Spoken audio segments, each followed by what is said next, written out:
it's Timo from DiceTillDawn again, and welcome to my third review, this time on Legendary Encounters, the Predator deck building game. So this is basically the next in the series of Legendary Encounters.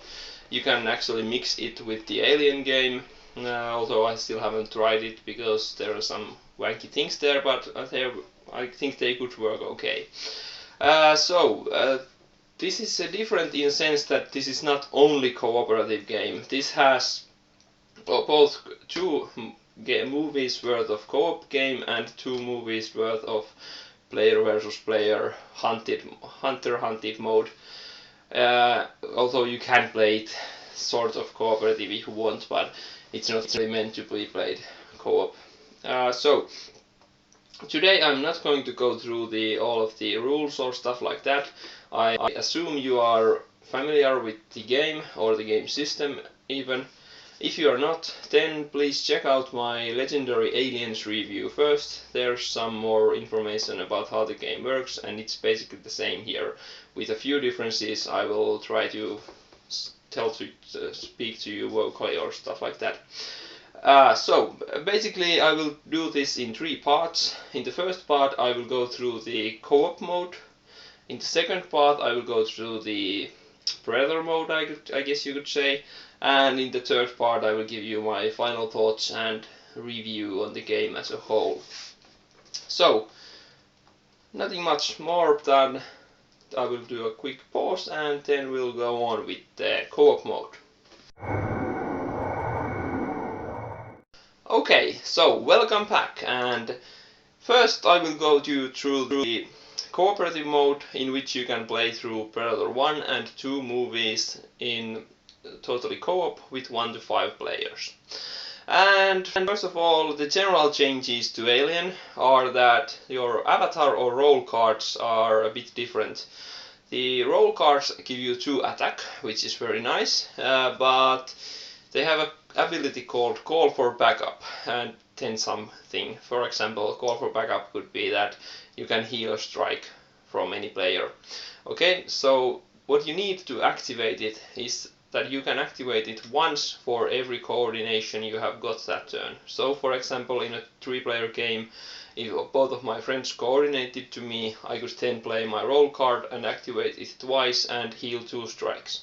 Okay, they can be very powerful, and they are a nice incentive to actually coordinate, so they work fine. But the problem, I guess, is that in a 1-player or even 2-player game, they really lose their effectiveness. In a solo game, they are basically just a grunt with 2 attack with no ability. So that's a kind of a hit or miss and makes it even less worthy to play this game solo than Alien was. Okay, so the roles are okay, but more so if you have more players. Also, the locations are very boring in both of the movies because they're basically the same. For each hazard you get, you just take it as a mark. There are some kind of cool abilities with the marks, but yet again, solo game, if you get 3 marks, 3 hazards, you are in deep trouble and just doesn't feel right. So yet again, don't play this solo. Then again, they have some new abilities in the characters in addition to the Call for Backup. There's Brothers in Arms, which means that if you play it, it works kind of like the Call for Backup, but if you played like 1 of each of the 4 characters in the first movie, you can now activate that ability up to 3 times because you have played all of your friends for. So for example, 1 for each of your different characters you have played, not coordinated. Maybe even coordinated, of course, if you get a character coordinated to you. So they might be very powerful and you can actually make some wacky combos with them, and they are a nice addition. And then there's one in the second movie called Showboat, which is essentially the same, but it works for the 1 character, so it's showing off. And as for each card of the same character you play, you get to activate it more and more times. So those can also get pretty out of hand, but they kind of force you to deck build even more in a different kind of in some specific manner, I guess. So they are okay and they are fine and nice to see something different than just attack or money or some weird small abilities. So nothing bad there. Then I guess that's about it for the main differences. Yeah, so let's go on to the first movie. I think this first movie is the best of this box, the best this box has to offer for me. I've now played the game total for 23 games or so. I'm not saying I have played all the combinations or all things, but I have played 1 and 3 players, and I have tried all of the movies and all of the modes. Sure, I could play more, but I think I have the basics down, especially since I know the Alien game so well. So back to the first movie. So it's actually kind of tense, it's nice. There's a get to the chopper objective on the third one, and you can actually complete that in 2 ways. You can actually either kill the final enemy or then escape with the chopper and get a minor victory, which is same. It is actually possible in the second movie also. So there are actually 3 different ways to end the scenarios. One being killing the final enemy, second being completing the minor objective and minor victory, or then if you all lose or die. Okay, so the first movie is pretty okay. It's hard and it's fun. There are some nice cards and the scenario works pretty okay and the objectives are not bad. So no complaints there really. It's in the same league as the Alien scenarios, I think, in general. Okay, but then we go on to the second movie. And whatever you think about the second movie as a movie, I think it's okay. Yeah, it has its problems, but it's kind of a funny romp through the city. So enough with that. But the movie in this game, in the co-op mode, is just a total mess for me. It's extremely super easy. Yeah, it only gets difficult when you play 3 players and take all of the mercenary cards away and maybe even add 1 or 2 cards to the wilds in the beginning or stuff like that. Okay, that's one thing. But the even worse thing is that the scenario objectives are just plain stupid and they really don't work at all. For example, in the first objective, you have to find this stronghold and then destroy the stronghold. Okay, no problem there. But how you destroy it is actually that you have to, all players, reveal the top card of their deck, and if the total attack is more than defense, money, or I think it was okay if it was even, not sure, but anyway, you have to like get attack and not money on the top. Okay, there are some guerrillas which let you look at the top card of your deck. So yeah, you can control it some way, but there are only 3 or 4 of those guerrillas, and if they are gone, you are out of luck in that sense. And if you fail, you actually get a strike.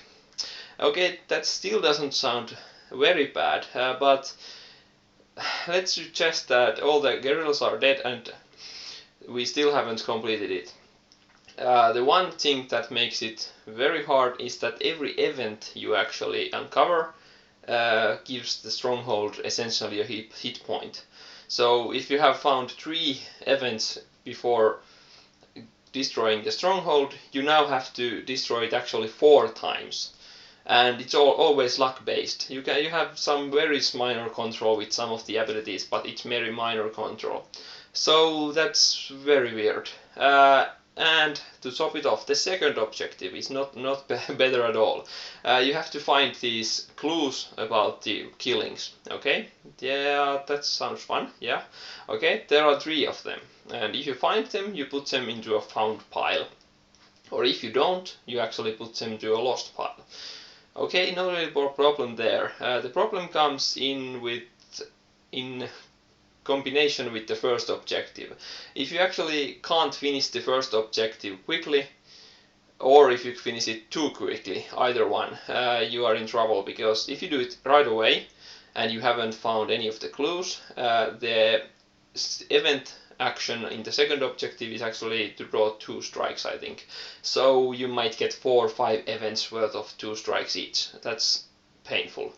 Then if you actually can't complete the first one, you are now essentially adding more hit points to the stronghold and then finding these clues. And in our first game there was this very weird thing where we found all of the 3 clues right away before destroying the stronghold. So we were like, okay, what happens now? Okay, we can't complete the second objective now because we haven't completed the first one, but then when we finally got the stronghold down, we actually completed the first and second objective immediately. And it says that you can then draw cards up to the found clues or stuff like that, but we didn't even draw the cards because it felt clunky and weird and too easy. So there's some very weird things that can happen with this scenario, and even the minor objective yet again uses the same draw random cards, and if from reveal cards from the top, I mean, and you have to get attack more than something to get like escape the city hunter. So it is like a total mess. The cards are in the barracks. The cards are very good and they are very like effective. So in that sense, it's easy, but it's just boring and weird and clunky and it doesn't work at all. So I doubt I will play it much. Maybe I will try the barracks in like Alien, because the cards in the barracks are very, very cool and very powerful. So maybe try them in the first movie, some other movie.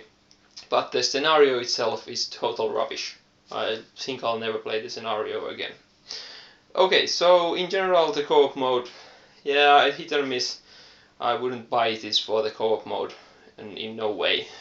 Just get legendary, or if you don't, then I guess don't get anything, because I really can't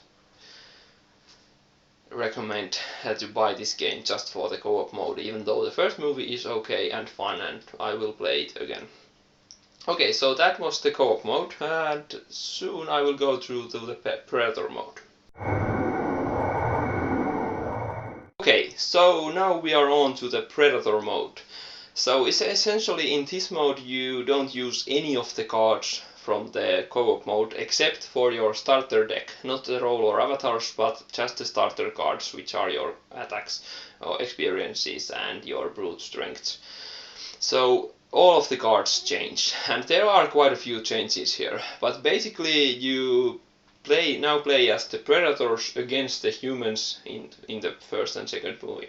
Now this sounds fine and cool, and it kind of is, but there are some other changes too. For example, there's no location, there are traps the humans have laid out for you, you have to usually buy them with money if you encounter them, and then there are gear, which are essentially equipment for the humans that come from the hive deck, or I don't remember what it was called in this mode.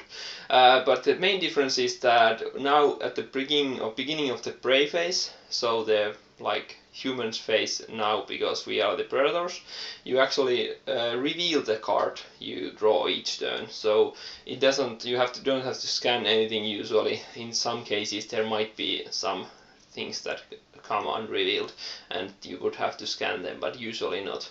So you reveal everything, so there's a different dynamic there. Then the barracks, actually the players are actually predators, so you have a dual ability. You can actually hit your mates or friends or opponents, I guess, and you have to generate as much attack as their defense, which is 3, to make them draw a strike. So you can actually try to hit them and drop them out of the game, which is cool, but it's not really that effective, and the game is very hard.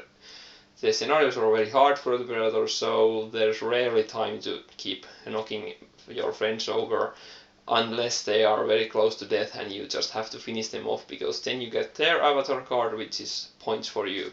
So in this game, every time you kill a character or equipment with it, or disarm a trap or anything, you get the card to your trophy room, and they have this small blue number at the bottom left corner, I think, and its ranges from 1 to 3, I think.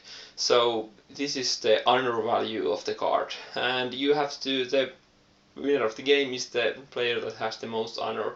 You score it even if all of you die. You can still score which of you was the best hunter, I guess. But yeah, it's fun. I guess it's pretty similar to Thunderstone and in a sense Marvel Legendary also. Because you are competing. But you can actually play this semi-cooperatively or even pretty cooperatively, just maybe see who was the best, but still don't use the duels that much or stuff like that. So the idea works, but the problems I have with this mode is that there's now very much more luck dependence on the game. Okay, you can call it good deck building, okay, also, but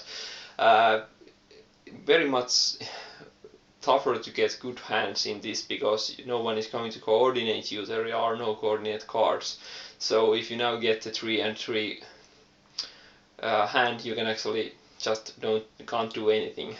In our latest games, I think some of us went on 2, 3, even 4 turns in a row where they did basically nothing but drew strikes because they were always like our barracks was very high cost cards and tests, so there were problems there, and the enemies were annoying with annoying gear and stuff like that, so we couldn't really do anything, so we just drew the strikes and kept on dying, I guess. So the strikes are there are now not only damage strikes, there are also honor strikes, which are basically minus honor for you, so you can actually pile 10, 15 strikes and still not die because they are only dishonor strikes. So this again more luck dependence, because I've noticed that if you got some kills in the beginning and then got lucky and drew some big damage strikes and died, you can actually win the game easily by having a positive score. Depending on how the others do, of course, but still. And on the other hand, if you draw like 10 of the dishonor strikes, it's going to be very hard for you to gather enough honor to actually counter that and get to positive, even though you now have more time to play because you aren't drawing damage, but there's just something weird there. Plus, I won't go through the movies. They feel pretty similar because now it's just you against the game. But in the second movie there was one card I got in my last game called Shiplink. It's 8 money, I guess, so it's very hard to get and very expensive, but it was ridiculously overpowered. I think it was something like when I played, all of the other predators must discard all their like commanders, basically. I don't know, remember what are they called, the commanders in this one, and all their cards with attack. Can't remember, sorry, but it was like I did it twice in the game, and both times they just discarded almost all their hands. I think it was starting cards and the commander card, yeah. So basically they usually had 1 or 2 cards left because I got it pretty early, so it was like I was able to control the game almost with the 1 card because I was thinning my deck also, so it came up pretty often and their turns were doing nothing, so that was weird. And yeah, the idea is fun and it's okay to play it, but it's too hard in a sense, and the luck dependence is weird. I can't really explain it properly, but I think I will try it again someday, but I'm not really a fan of that mode. So look out, I think Grey Elephant Gaming did a run through of the Predator mode and you can see it in action more, so if you still feel intrigued, check that video, but I can't really say more about it. I'm not a fan. It's okay, but 7 out of 10 or 6 out of 10, I guess, at the moment. I have only played 4 games or so, I think, so I'm not an expert yet, but in those games I think I got the idea pretty cool, pretty okay. Okay, so now we are on with the Predator mode and some final thoughts. Okay, so my final thoughts on Legendary Encounters, a Predator deck building game. Well, thinking about comparing this to Alien, which I love. I given it a 10 on BGG, and I gave this game a 7, I think, or I should give it a 7. First it was 8, but after the Predator mode and all the other problems, I just dropped it down to 7, and I guess 6 wouldn't be a murder either. So, okay, with the problems, I'm not saying this is a bad game, no, it's not, but I have to compare it to the game it's actually based on, and which is pretty much the same game in many sense, but it's just not as good in almost any way. Some of the abilities are nice and cool additions, but everything else is kind of a mishmash for me. If you don't like cooperative games and really like trying to be the best Predator, you might actually like the Predator mode more than Alien or more than any of the co-op modes, and actually give this game a 10 and give Alien a 7 or something like that. I'm not saying this is a bad game, but the second scenario in the co-op mode is bad in my opinion in any way, and the player versus player mode is kind of luck driven and stuff like that, so those are the biggest problems. The art is okay, I didn't mention that earlier. Yeah, there are some nice strikes and nice art here, and I guess all of the basic things work, and the playmat is nice. The cards are okay, so no big problems, but just some soul missing here, I guess. So if you're still intrigued, or if you have Alien and thinking about getting this one, you can actually mix them. I still haven't tried it, but you can check out, for example, Grey Elephant Gaming did a mix also, so they have 3 videos of playthroughs of this game, and you can check them out. And if you want, maybe I can actually do a playthrough of my own if there's someone who wants it, or stuff like that, if I can make it with my weird camera setup here. But all in all, so can't really recommend Predator unless you're a huge fan of Predator and really want more cards to your Alien, or just want more of the experience. It's not a bad game, but not great either. So until next time, give me feedback and give me more requests, hopefully, about videos I might do, top 10 lists I might do, and stuff like that. So until next time, see you!